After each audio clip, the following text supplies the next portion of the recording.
E aí pessoal, tudo bem? Tô aqui por sugestão do Zé Ambrósio, José Vicente Ambrósio, meu amigo lá do Rio de Janeiro, que falou para que eu falasse para vocês, pediu para que eu falasse para vocês sobre o Pacto Pelé. Alguém sabe aí o que é o Pacto Pelé? Bom, todos sabem que os atletas, os futebolistas hoje usam as chuteiras mais coloridas, pretas, mas de todas as outras cores também, e de todos os outros tipos, cores. Bom, mas tudo isso começa, toda essa história começa lá nos anos 50 do século passado, com a invenção da trava de rosca, das chuteiras, e a briga das grandes marcas pelos futebolistas mais famosos fica muito acirrada nos anos 60.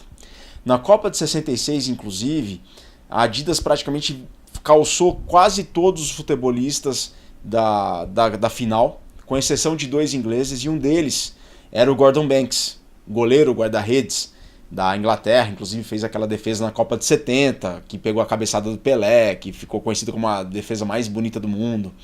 Mas a briga entre as duas marcas, Adidas e Puma, ficou muito grande a partir da Copa de 66. Bom, em outra história eu conto porque eram dois irmãos que brigaram lá na Alemanha, e um fundou a Adidas e outro fundou a Puma, mas essa é uma outra história.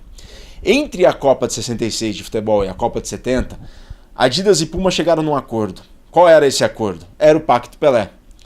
Nenhuma das duas iria procurar pelo brasileiro, pelo Edson Arantes do Nascimento.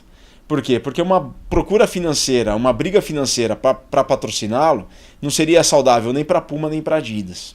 Então ficou acordado entre as duas partes que nenhuma delas iria procurar pelo brasileiro. Pois bem, a Puma tinha um agente no Brasil que era conhecido como, entre aspas, o marinheiro sueco.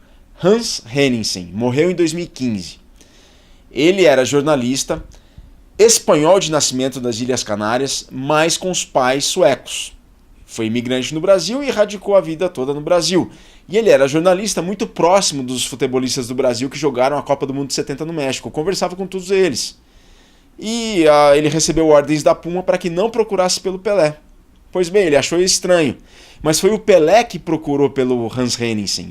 O Pelé viu todos os colegas fecharem contrato com as outras marcas e nenhuma das grandes marcas, Adidas e Puma, procurava pelo Pelé.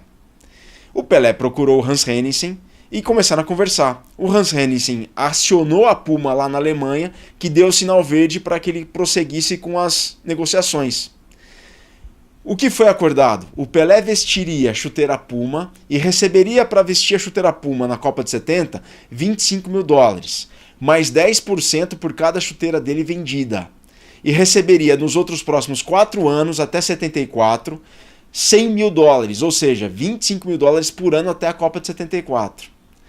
E dentro desse acordo estava que o Pelé tinha que, antes de cada pontapé de saída, de cada chute inicial do primeiro tempo ou do segundo tempo, se abaixar para amarrar chuteiras. O que isso significava? As emissoras de televisão, as câmeras, todas iriam focar a câmera no Pelé amarrando a chuteira. E o mundo inteiro veria qual seria a chuteira que o Pelé estava amarrando, qual seria a chuteira que ele estava usando. Bom, foi a primeira Copa do Mundo transmitida ao vivo para o Brasil e alguns privilegiados puderam vê-la em cores, num sistema lá que a Embratel estava a testar no Brasil em 1970. TV em cores no Brasil só em 72 de fato. Bom, esse foi o acordo, então, portanto, o Pacto Pelé havia sido quebrado.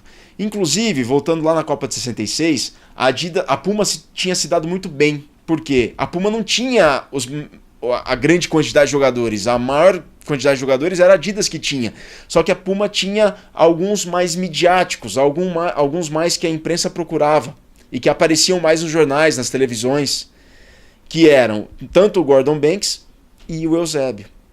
Ninguém acreditava muito no Eusébio, ninguém acreditava tanto na seleção portuguesa, e o Eusébio foi o máximo goleador daquela Copa do Mundo. E a Puma ficou muito mundialmente conhecida por conta do Eusébio. Então a Puma sempre foi muito reconhecida por não ter a grande quantidade de jogadores, mas ter alguns jogadores mais midiáticos, mais pontuais, que apareciam por muito mais, como foi com o Eusébio e como foi com o Pelé. Só que a Puma já tinha aprendido isso não só com o Eusébio, mas com o Cruyff. A Puma fechou um contrato de exclusividade com o Cruyff em 67, que perdurou por muito tempo. E, inclusive, o Cruyff foi o grande astro da Copa do Mundo de 74 na Alemanha. E como a Holanda, Cruyff holandês. Como a Holanda era patrocinada pela Adidas, a marca alemã, a Cruyff entrou em acordo com a Federação Holandesa para que ele, patrocinado pela Puma, pudesse na camiseta dele usar apenas 2 listras para que não lembrassem a Adidas. Para que a camisa dele não lembrasse a Adidas, já que ele era patrocinado pela Puma, como vocês podem ver aí na foto. Então é muita historinha, muita negociação envolvida e tudo isso aconteceu de fato. Agora, tem uma história que infelizmente eu não me lembro a fonte, que diz o seguinte: o Pelé usava a chuteira Puma, a marca Puma na Copa do Mundo. Só que por questão de adaptação dos pés e de o pé ficar amaciado no calçado, ele preferia a Adidas. Então o que ele fazia? Vocês estão vendo aí na foto e isso até confirma um pouco a hipótese, porque eu vejo ali 2 listras, mesmo que a Adidas são 3 listras, eu vejo 2 listras que sugerem que o Pelé de fato mandava arrancar essas listras para poder costurar por cima aquela marca da Puma, né? Aquele risco, aquele traço da Puma que é característico da marca.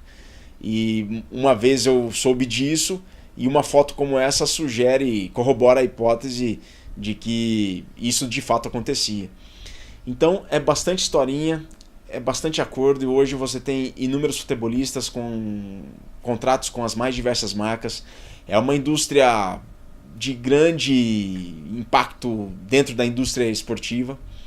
E é muito curioso você ver os atletas usarem umas marcas, usarem outras, fazendo algumas comemorações, como por exemplo, lembra da comemoração do engraxate, em que, a câmera foca naquela situação da comemoração do engraxate e o mundo inteiro vê a chuteira que está sendo usada.